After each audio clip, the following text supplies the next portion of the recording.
Hey guys, it's your boy aijalonwallace. Welcome back to the channel. Today we're going to be talking about the digital nomad visa. Guys, we've been waiting for this visa to get approved forever now. It's finally approved. So I want to definitely talk to you about how to get the nomad visa. We got Walt here today. What's up, people? Oi.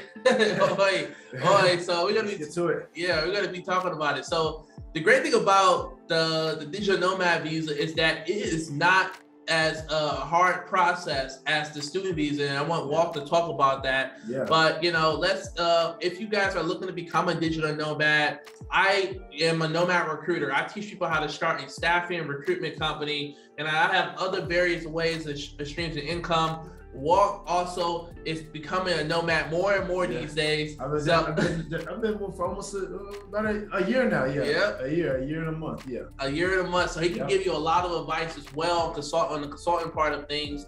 So look, I guess let's jump straight into it, man. So the digital nomad visa has just released. How is the digital nomad visa different from the student visa? Okay, the digital nomad visa has less requirements. The digital nomad visa, just like any other visa you would typically apply for, you just go through the application process, pay the fee when it got approved, just have your documents verified.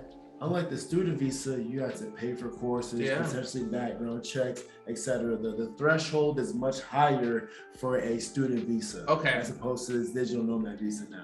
Okay, got it. And I guess, now that the digital nomad visa has been approved, can people apply for the visa in their current country, or can they also apply for example, what if they come to Brazil on a 90-day visa, stay for 90 days? Can they apply for it while they're here in Brazil? So that's kind of what I did. So once I saw that this threshold would be a lot less difficult than the student visa, I switched the digital nomad visa because it kind of came out as I was getting back to Brazil. And I believe, so right now, I just kind of applied for it and I'm switching over. So I believe so too. And then of course, you can apply in your home country, but the requirements still seem to be the same regardless if you apply, for example, the States as opposed to Brazil. Okay, and what are the requirements for the digital nomad visa now? So some of the primary requirements are you need to have at least 18,000 USD in your bank account, or you have to show that you make at least 1,500 USD per month. So that's one of the primary requirements. Another requirement is they want them to show that you can you're working here, or so you have a work contract that allows you to be a digital nomad. So what I used is just the contract that I got from my job, just to show that this is the nature of my job and I'm a remote associate. And then another thing that the requirement is kind of showing kind of where you'll be living. So I showed them I actually rent an apartment, so I have that document kind of just available. And then there's another thing I saw where they were again, I kind of saw conflicting things, but just kind of a written statement showing that, hey, I don't plan on working here in Brazil, kind of like a quick 2 or 3 sentence document just saying, hey, I don't plan on working in Brazil, I'm here working as a digital nomad, etc. One other thing I do want to mention is, again, this is a brand new document, so we don't really know what the brand new visa, so we don't really know what the tax implications are. We will continue to be on the lookout and provide additional content on that as we move forward. But again, I don't think there'll be any tax liabilities as of right now. But again, that is something to look out for. Right. Now, you said that earlier that the digital nomad visa has lesser requirements than the student visa. So going back to the student visa, I remember that, a lot of people needed their apostille stamps. You needed to translate all your documents in Portuguese. You needed to apply to a school as well. But that's not none of that. Yeah, so I didn't. I did submit the background check. The birth certificate, I didn't have to show that or get that apostille to do a PDF version. I didn't do any of that. They were literally and we'll plug in the links, of course, in the chat, or excuse me, the description. But there was literally 5 or 6 things that you needed to get it finalized. Right. Now, in your personal opinion, do you think that this is, I guess, Brazil is the place for nomads to come? Cause I know this is a personal question, but now that this visa has been released, I know digital nomads are always looking for the best locations. They're looking at Colombia, they're looking at, Argentina, Thailand, but now that Brazil is welcoming nomads, you know, as me personally as a nomad recruiter, I do love working. I've been living in Brazil for 6 months. And we're at the WeWork office right now. But you know, do you think that Brazil is it's like in your top 2, top 3 list for you know nomadic places to work and live? Definitely. I think everyone has to ask themselves what suits their personality. One thing I do love about Brazil, of course, you know, it's very cost friendly for, you know, us with like US dollars and of course those with euros. But also Brazil provides you a lot to do outside of work, whether it's, you know, beach, trails, mountains, etc. You know, dance events. This is an international city that's hosted World Cups and Olympics. Now, when it comes to the working aspect of it, I would say that the WeWork office, I work out of my apartment. So again, this is from my personal experience. My apartment is pretty friendly as a co-working friendly. Well, I know just friendly just because like there's not much sound in my construction. Other apartments I stayed in throughout Brazil, other parts like Leblon, Copa, it can be very noisy. There's a lot of construction going on.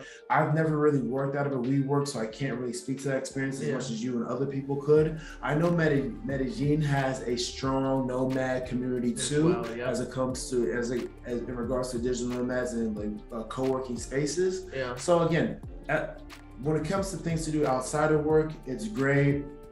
I think the bureaucracy when it comes to get these visas and stuff like that can be a bit challenging sometimes. So I would still say in regards to working, Medellin has a slight edge, but I think Brazil now with this visa is like, you know, is working its way up towards the top. And I guess, you know, if you are looking to apply for the digital nomad visa, I guess for me, it's been really great because I haven't applied yet. I'm thinking about just applying just to have the visa because this is my lifestyle. As you guys know my story, I sold everything. I'm living, you know, as a nomad every day. I work out of my 2 luggages. So I'm thinking like, hey, let me just get the visa just to have it so I can have that freedom to come back and forth. No problems.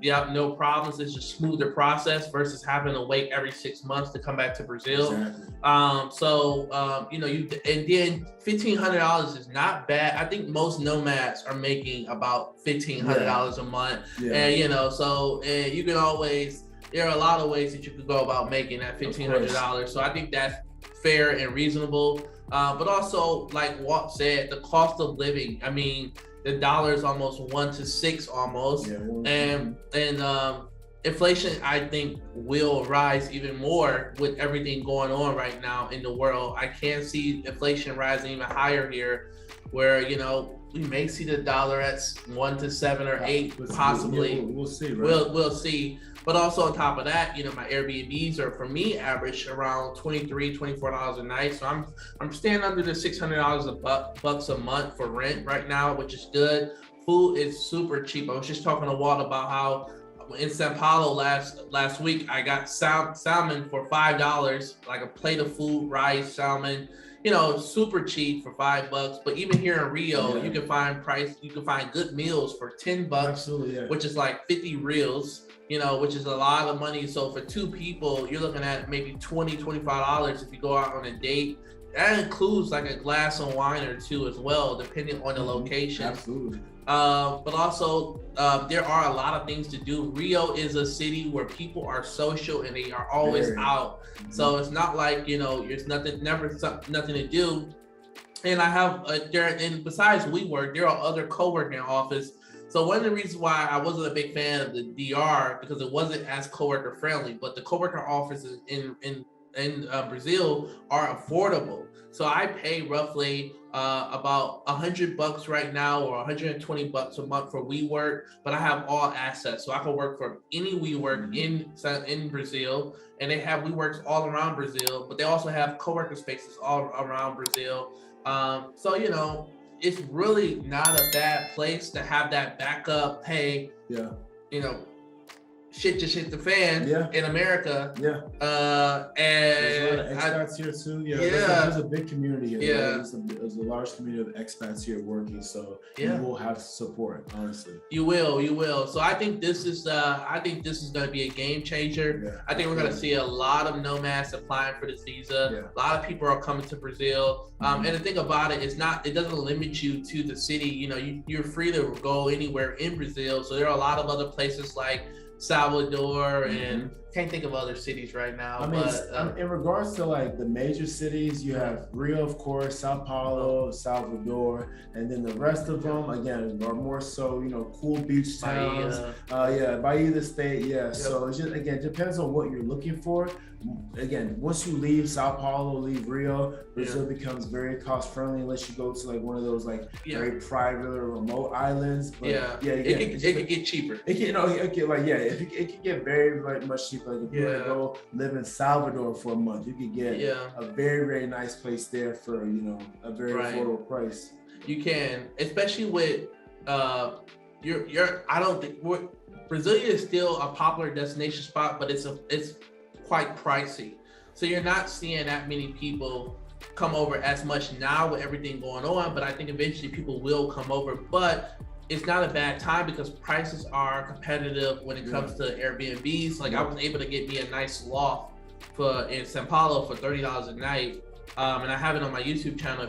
That's usually something that goes for $75-$80. But due to, you know, traffic and everything else that's going on, sadly they had to cancel Carnival twice. But going back to the digital nomad visa, I would strongly advise anyone that's looking to apply for it to start preparing for it before you come over. And don't be afraid to take advantage of your 90 days or your 6 months, or just get it out the way if you can afford to get it out the way, you know. But is there anything that, I guess the only thing, what would you recommend people to get done before they leave the state for that visa? I would just try to make sure, like kind of like you mentioned, just try to do it ahead of time. Just try to make sure you get all your ducks in a row. Of course, we're always here to help, so feel free to reach out to us. We can walk you through the paperwork or walk you through the online application. But again, have your the past 3 months of your statements ready. Get your FBI background check. Again, just make sure you have all your documents in a row.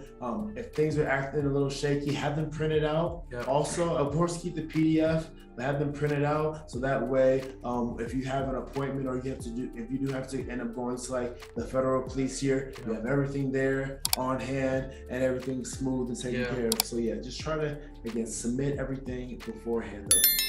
Good, guys. So look, if you got any more questions, please leave them in the comment section below. Hit that like button, subscribe to the channel. I'm going to put Walt details down below if you want to reach out to him to seek more guidance about the digital nomad visa. He's also had a student visa and applied for the 90-day extension. So Walt can consult you and assist you with some of those services and guide you. It is much easier to get help from somebody that been to Brazil and speaks Portuguese, because it can be a headache if you don't have help yourself. I do know sometimes people like to say, well, I can do it myself. Trust me, it can be a headache trying to do it yourself. And it's easier it's easier just getting advice and also building your network at the end of the day. If you're looking to start your own agency as well, feel free to click on some of my links below. And look, can't wait to see you guys soon. Thanks again, all right?